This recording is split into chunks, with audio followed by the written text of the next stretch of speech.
There are tons of stories out there about hacked Pokemon games, and some of them are really quite neat. Such as the one about the version where you get a ghost as a starter. But some of them are ridiculous, silly stories about individuals dying after playing a game, or the game talking to them. Oh God. Don't these writers know less is more when it comes to these stories? Oh well, I digress. I grew interested in these hacked games that are apparently in any thrift store, on eBay, or handed out by homeless people to random passersby. Now, I didn't have the pleasure of meeting these creepy people.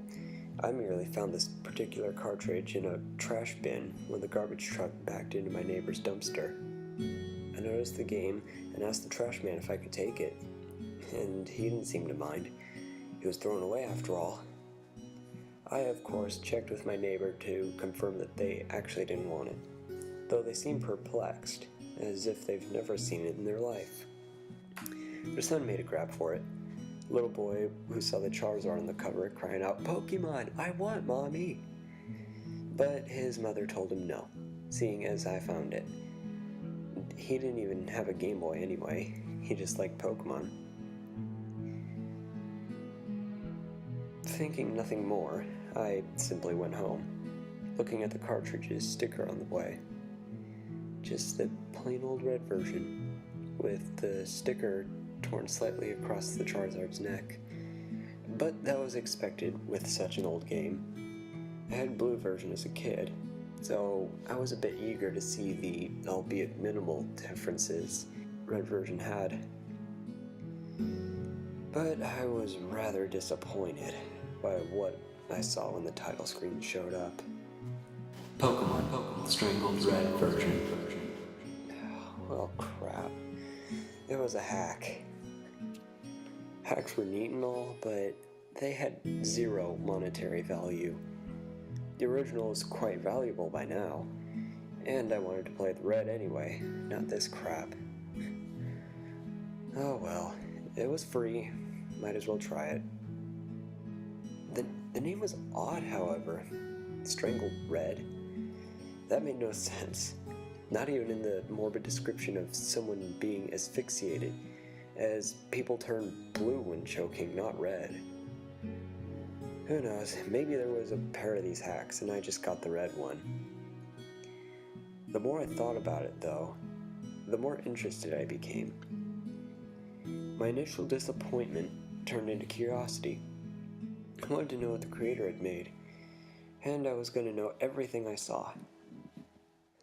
The first oddity I noticed was the start screen had a Charizard next to the trainer instead of a Charmander. Also, the Pokemon never cycled through like the original versions did. It just stayed on Charizard, even after 5 minutes of waiting. Shrugging, I hit start, noticing there was no Charizard cry as I did, like there was supposed to be. I saw there was a continue option, so I'd do what everyone else did with used games and see what the previous owner had done. No. I blinked in surprise. No? What do you mean, no? The game wouldn't let me continue, no matter what. Though on the fourth attempt, I heard the Charizard cry, quiet and barely audible, but there. Shrugging it off, I decided to hit new game, like I would have done after checking the old file anyway. The screen cut to black for a while. No Professor Oak, no starting theme, nothing at all. Eventually, the screen came back, showing a bedroom, 2 beds, 2 TVs, and a computer in the corner. My trainer sprite was the usual one, consistent with the original red version. I was curious as to why it didn't ask my name, though that was answered as I opened the pause menu, noticing my trainer's name was Steven. No, this isn't my real name, or some stupid crap like that. This game isn't self-aware or haunted, at least not that I know of. It was just a name chosen already. Curious, I saw that he had the starter amount of money, no badges. He didn't look like Red though. His hair was longer, almost reaching halfway down his back. Red's usual smile was replaced with a confident smirk. Honestly, I found this sprite much cooler than Red. Next, I checked out his Pokemon, a single Charmander, level 5, named Mickey. Nothing was odd about it, or should I say her with the name and all. She had beginning Charmander stats, only knew Scratch and Tail Whip, basic stuff. The game seemed relatively normal. Turning to the game, I walked around the room, noticing that Steven's long hair was present on the back of my trainer sprite when my back was turned to the camera. I didn't recognize the house, but I descended the stairs to see more. Downstairs was another trainer, who spoke to me the instant I came down. "You ready yet?" Yeah. I assumed this Mike was my rival, pre-decided for me, a replacement of Blue most likely. Though I thought back to the bedroom having 2 beds, realizing they weren't just rivals, but they were brothers.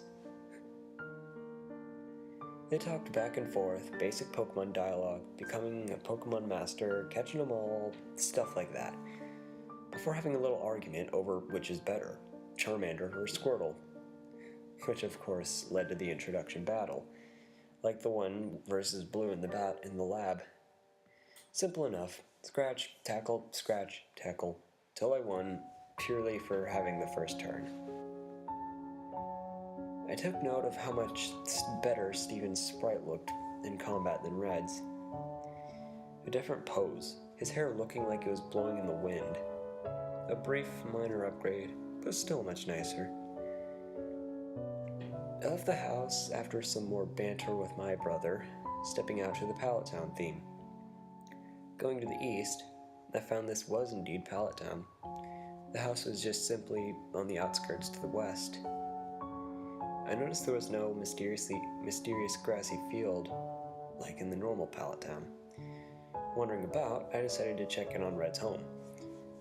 His mother was inside, and when I talked to her, she commented on how handsome Steven looked, hoping her son would look up to him as a role model for when he became a trainer himself next year. Which of course led me to realize that this game took place a year before the original Pokemon. Red was even upstairs playing the SNES in his room, commenting, "I'm gonna be the best too when it's my turn."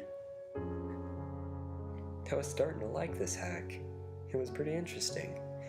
A completely new adventure, a different character, and Steven even seemed to have a history with the people in his town, a reputation, a personality beyond the silent protagonist. The people in town talked to him as a person, making conversation, not just spouting tutorial crap. Even Blue's sister had a new dialogue. They seemed to be in a relationship too, as the dialogue ended with a kiss and a heart over her head. Professor Oak simply wished me well, giving me a Pokedex to aid me in my adventure. He wasn't giving it to me to be the reason behind the adventure like every other Pokemon game.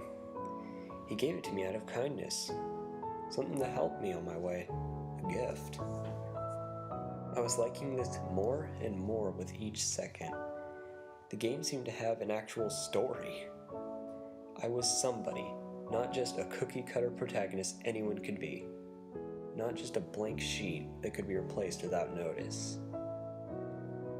The story was different, though the actual gameplay remained unchanged. I went north like I was supposed to, went from town to town, collected badges, received the praise of the leaders. Steven's fame seemed to even spread, as some NPCs would talk like they knew him. I used Mickey for every battle, and she was growing surprisingly fast. She handled Brock with ease, even pounded Misty with no trouble at all. She wasn't as adversely affected by super effective attacks as others, did more damage than a regular Charmander. She was a veritable powerhouse. She even became a Charizard at the mere level of 25. Not bad at all, I must say. The Things started to get weird, though, as soon as I reached Lavender Town. I know, Lavender Town is the focus behind every creepy story and the like. But it was the only place that was noticeably different. There was no Team Rocket invasion, which I found odd, though I did remember this was a year in the past, so the invasion wouldn't occur until Red's time. I tried to enter the Pokemon Tower aiming to get a Ghastly, but that's when it got odd. I have no reason to be here. Steven wouldn't go into the Pokemon Tower, no matter what I did. This was weird. I mean, really, there are a million places in Kanto you really have no need to be. Little random houses with nothing but children NPCs, for example. Why was it here that Steven wouldn't enter? With a shrug, I figured I wouldn't need a Ghastly, seeing as Mickey could handle anything, so I simply went on my way. Lavender Town seeming served no purpose other than a passageway with a Pokemon Center. The game progressed normally from there. The remaining gyms fell, and eventually I made my way to the Elite Four and defeat them. As with Blue, my brother Mike was there before me, initiating the championship battle, which Mickey swept with ease. The aftermath of the battle was quite pleasant. None of the tension that was present between Red and Blue at the end of their match. The brothers congratulated each other on their progress and shook hands before the screen went white. No Hall of Fame, nor any credits. When the screen came back, it was in the house again. The two brothers sitting at the computer conversing with each other. I don't want to. Come on. I just gotta borrow her for a second, just to finish the Pokedex. The entry won't register her unless she recognizes me as a master for just a second. But she's my Mickey. I promise I'll give her back. Come on, please. Yes. No. I was a bit perplexed, so I hit no. Just to be cautious. Come on, please. No. Come on, please. I realized this would simply just continue on the loop till I hit yes. So I did, just to see what would happen. Alright, this'll just take a second. Then we'll both be Pokemon Masters. The screen changed to the animation shown when two people trade Pokemon, which I found a bit weird, seeing as I was solo, but whatever. This was apparently supposed to happen. Mickey went first, and I watched lazily as she began to travel down the trading tube. That made me jump. The sudden noise resonating in my silent bedroom, loud due to the volume being way up. Looking at the screen, I noticed the game had seemed to freeze. Mickey still in mid-trade, but the game wasn't doing anything. Well, with a sigh, I turned off the game, wondering when my last save was. When the game turned back on, I stared for a moment at the start screen. There was no Charizard next to the trainer. Upon pressing start, I saw the new game option was absent, leaving only continue. This was strange, to say the least. So I selected it. The game starting without even showing my stats as usual. But my jaw dropped at what I was greeted with. One year later. The Lavender Town theme came first, playing its normal way. The screen slowly fading in from blackness. Stephen was in the Pokemon Tower, which made the music even stranger, seeing as the tower had its own theme. He was standing in front of a tombstone, not doing anything. Wondering what was going on, I pressed A. Confused, I tried walking, realizing I was indeed in control at the moment. I brought up the pause menu and checked my party. But Mickey was gone. Not just Mickey. All Pokemon. He had nothing. The Pokedex was absent from the menu. His bag was empty. Honestly concerned now, I checked his trainer card. He had no money. He had no badges. His playtime was 8,795 hours, which was impossible as I only had 30 logged in before. But that wasn't the strangest part. His picture.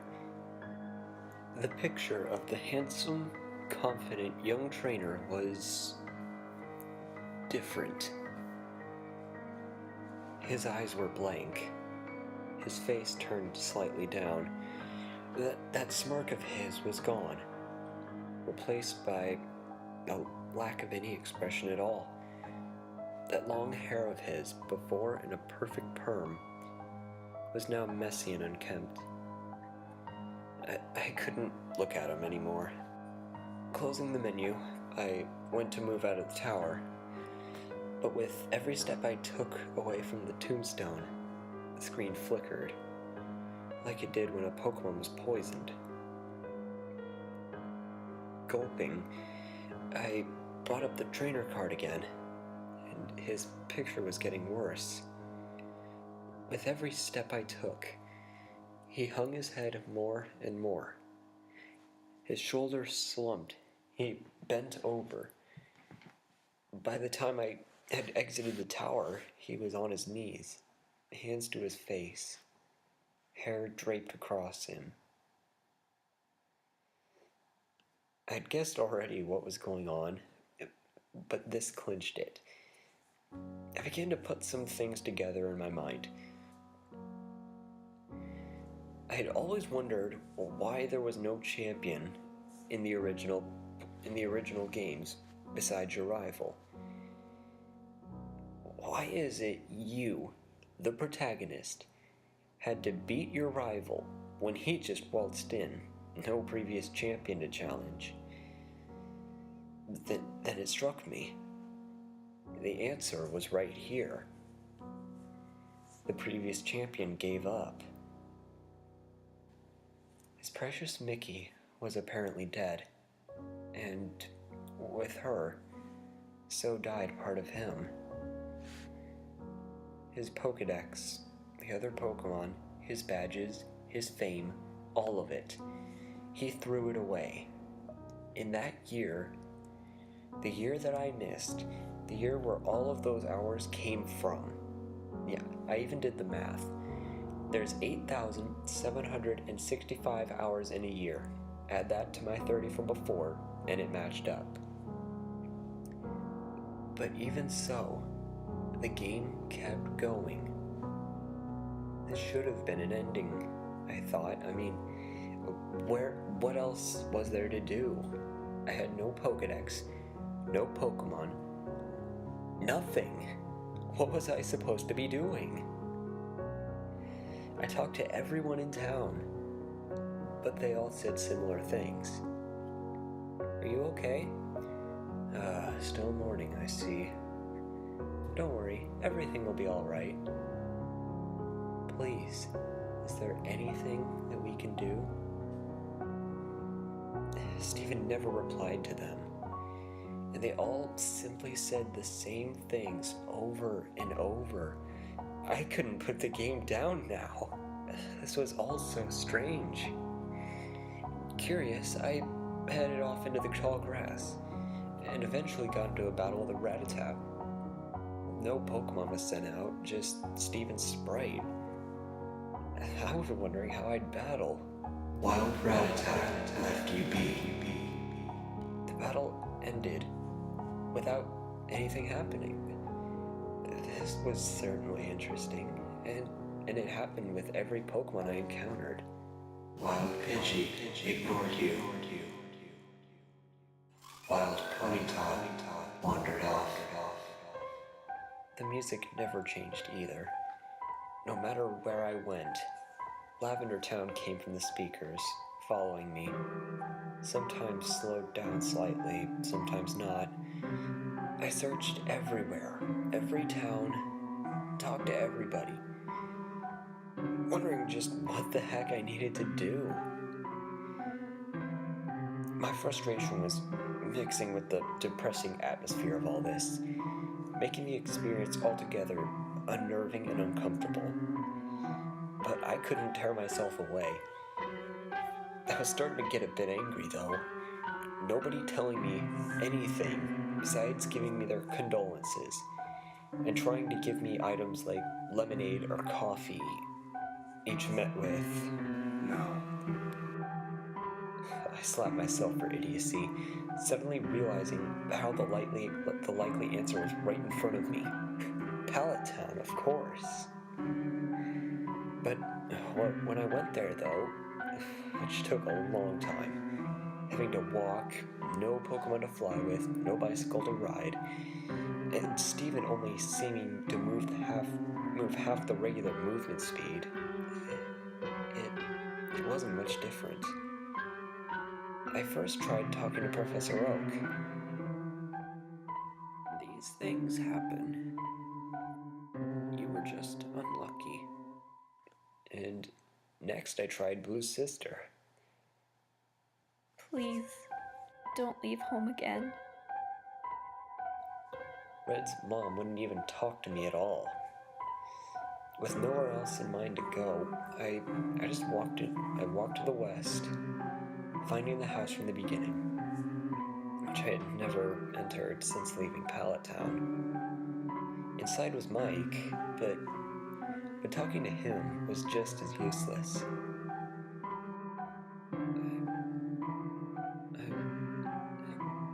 I'm so sorry.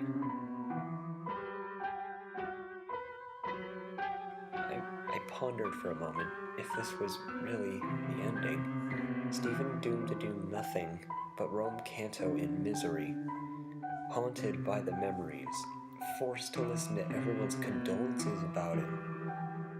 As a last-ditch effort to do anything, I went into the room and walked over to the bed.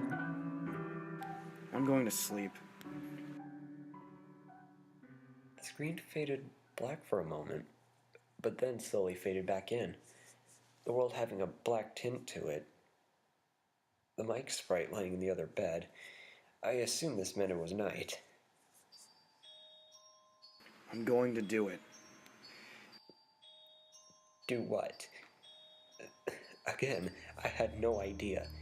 I tried inspecting everything in the room. Nothing happened. As soon as I left the house, there was another dialogue box. It can bring her back. It can do anything. What the heck was it? Something that can do anything. I couldn't for the life of me figure it out. Wandering about, I tried to leave Pallet Town the usual way. Not that way. He wouldn't go any further, so I tried the homes. Screw them. I quirked my eyebrows at that, forgetting for a moment this wasn't a real Pokemon game. The vulgarity just took me off guard. I continued to look around, but there was nowhere I could go until I accidentally stepped on the ocean. And Steven walked right in. Only the upper half of his sprite visible, like swimmers you encounter in the Cerulean Gym.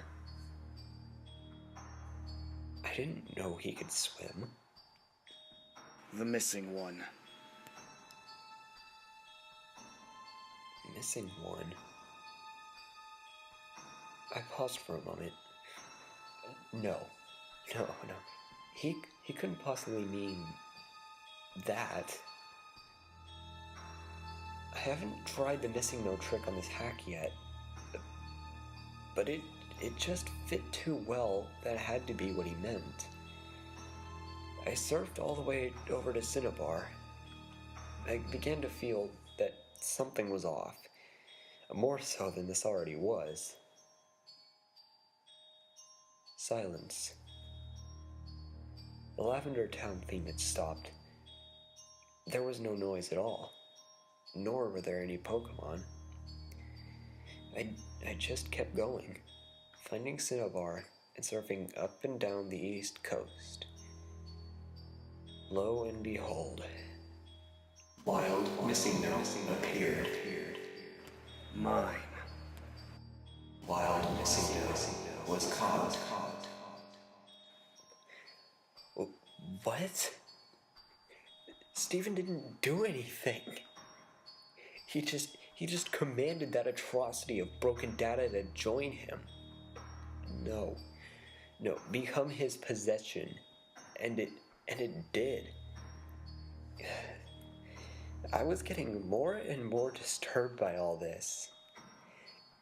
Checking the start menu, I saw Missing No wasn't in my party, but instead an item, making things even stranger. I checked the trainer card as well. Stephen had his back to me, his long hair draped behind him, his hands in his pockets. Nothing else. Remembering what he said at the start of this night, I realized what I had to do. I surfed to land and made my way northeast to... where else? Lavender Town. Along the way, I noticed all the trainers, oddly still out at this hour, wouldn't look at Stephen. All of them turning when he passed. Even the ones that were normally static. I tried talking to one of the officers in the guardhouse type buildings. Just go. They all said the same thing. Though one sent chills down my spine. Sometimes, dead is best. My hands were getting sweaty by this point. Stephen was about to try the impossible. Something that some would see as a crime against nature. Which many of these people shared that opinion. I steeled myself. It's just a game, and I was going to complete it.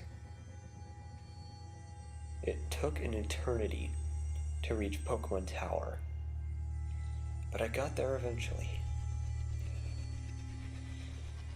Taking a deep breath and heading towards the tombstone, I remembered which one.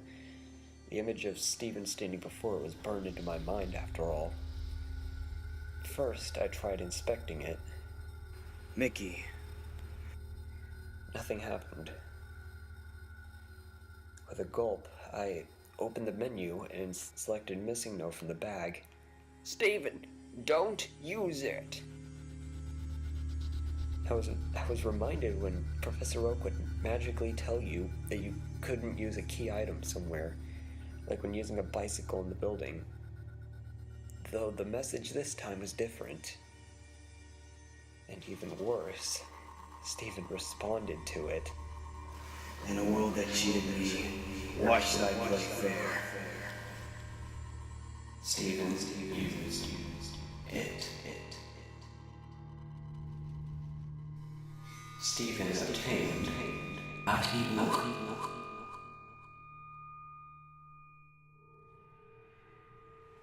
What in God's name did I just obtain? I couldn't tell you, because the game took away my control. Without my input, Stephen began to leave the tower on his own, walking single step by single step. Lavender Town theme started again as he left the tower and began his excruciatingly slow journey against my will. Every time he crossed one of the borders where the music would change, it got progressively slower, more and more disturbing. By the time he reached Cerulean City, it was a demonic rumbling.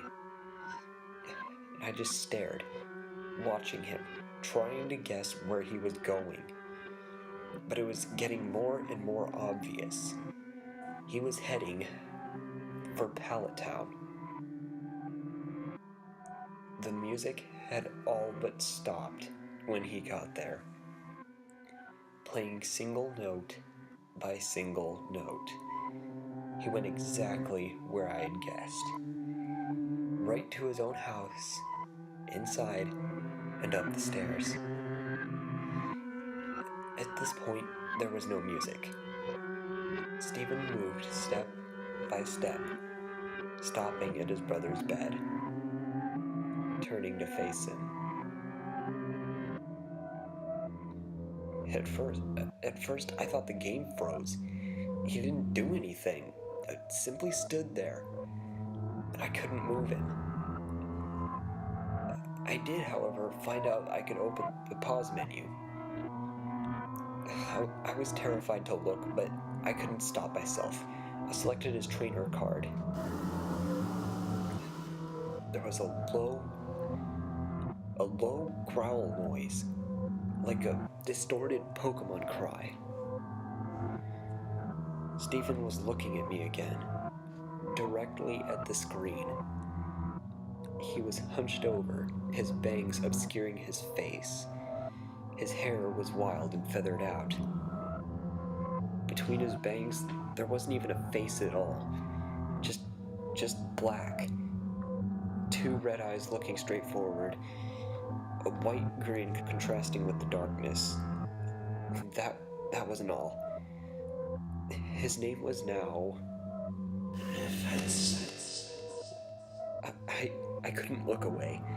My eyes were glued to his, not breaking contact for some time. My vision was getting blurry, until I couldn't see very well. My face grew wet. I was crying like a baby. There was nothing I could do to hold back the tears. I was with this boy from the start. I built him up to greatness, and was then forced to watch his decline after a tragic accident, and now he was this thing, this abomination. I watched him go insane. Holding my tears and wiping my eyes, I closed out of the trainer card and tried to save the game, just wanting to just quit. But the game informed me that this was impossible. Nothing can be saved now. The pause menu wouldn't close, no matter what I did. So with no other option, I checked the bag. Nothing happened. I checked Pokemon. And there was one. A single sprite met me. It had 0 HP, its status, Dead. its name. I selected it, and I was greeted with 4 options. Status. Switch. Never. Close. No. Strangle. My fingers shaking. I selected Strangle. And the menu closed, showing Stephen in the room again. Goodbye. The game shut itself off.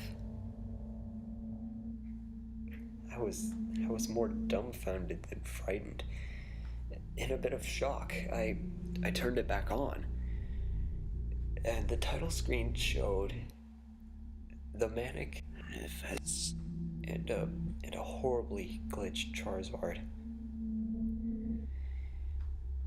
I pressed start, then continue. All I saw was a zoomed out view of Pallet Town, showing Stephen's home to the west. Tall grass surrounding it. Those unmovable stones blocking it from the rest of the town. The image was completely static. No music, no movement, before fading to white and going back to the title screen. It was as it had been when I first popped it in. A trainer and a Charizard. I attempted to hit continue,